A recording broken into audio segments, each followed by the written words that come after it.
देखिए, श्रीमद् भगवत गीता एक बात कहती है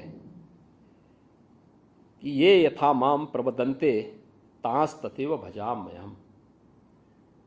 यानी श्रीमद् भगवत गीता में भगवान कहते हैं कि जो मुझे जिस दृष्टि से देखता है, जिस रूप में भजता है, मैं उसको उसी रूप में दिखाई देता हूँ। जिसने जिस रूप में प्रयागराज को देखा, महाकुंभ को जिस रूप में देखा, उसको वही दर्शन वहां हुए भी, और हर तबके के व्यक्ति को उसके अनुरूप वहां सामग्री भी मिले।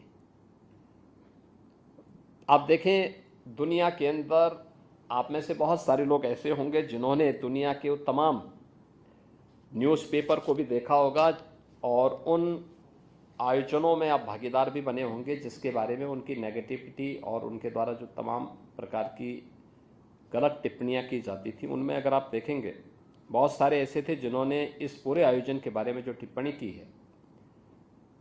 द वॉल स्ट्रीट जर्नल जो यूएस की है, उसने कहा है कि यह एक ऐसा आयोजन था जहां अमेरिका की कुल आबादी से ज़्यादा लोग जुटे। यानी यूएस की जो कुल पॉपुलेशन है उसकी लगभग दुगनी आबादी इस आयोजन का हिस्सा बनी थी। बीबीसी ने कहा कि महाकुंभ मानवता का सबसे बड़ा समागम था। बीबीसी की टिप्पणियां हर व्यक्ति जानता है। एक्सप्रेस ट्रिब्यून ने यह विश्व का सबसे बड़ा धार्मिक समारोह था। द न्यूयॉर्क टाइम्स ने लिखा है कि आयोजन न केवल श्रद्धालुओं और पर्यटकों, यानी इस आयोजन में न केवल श्रद्धालु और पर्यटक ही नहीं बल्कि नेता और हस्तियां भी पहुंची। राइटर्स ने लिखा यह डिजिटल कुंभ था जिसमें व्यवस्था बनाने के लिए तकनीक का बेहतरीन इस्तेमाल किया गया था। हमने डिजिटल टूरिस्ट मैप भी जारी किया था।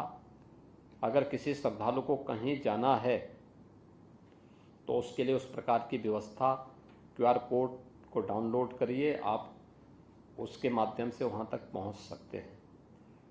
टॉयलेट की पोजीशन क्या है, आप उसके माध्यम से जानकारी ले सकते हैं। हम लोगों ने इसके अलावा वहाँ पे सुरक्षा के लिए भी इसका बेहतरीन इस्तेमाल किया था। 2700 कैमरे थे जो 360 डिग्री तक जिनका इस्तेमाल किया जा सकता था, और integrated command and control centre से हम लोगों ने एक एक की मॉनिटरिंग की थी। ट्रैफिक मैनेजमेंट का हो या फिर सिक्योरिटी का हो। हम लोगों ने एंटी ड्रोन सिस्टम के साथ पूरे कुंभ क्षेत्र को कवर करके रखा था। कोई भी ड्रोन बिना परमिशन के वहां उड़ नहीं सकता था, और इसके लिए पहली बार किसी आयोजन में एंटी ड्रोन सिस्टम का इस्तेमाल किया गया था। द गार्डियन ने लिखा है कि यह पर्वों का पर्व था, लोगों की उमंग और उत्साह चरम पर रहा। सीएनए ने लिखा कि दुनिया के सबसे बड़े धार्मिक समागम में 60 करोड़ से ज़्यादा लोग शामिल हुए। यह आस्था की अभिव्यक्ति की शानदार नज़ारा है। और यूनेस्को ने लिखा है, यूनेस्को के जो डायरेक्टर थे टिम कर्टिस, उन्होंने भी एक बयान इस पर जारी किया था। वे स्वयं महाकुंभ के आयोजन में भागीदार बने थे। उन्होंने भी इस बारे में लिखा कि यूनेस्को ने 2019 में कुंभ मेले को मानवता की अमूर्त सांस्कृतिक धरोहर के रूप में मान्यता दी।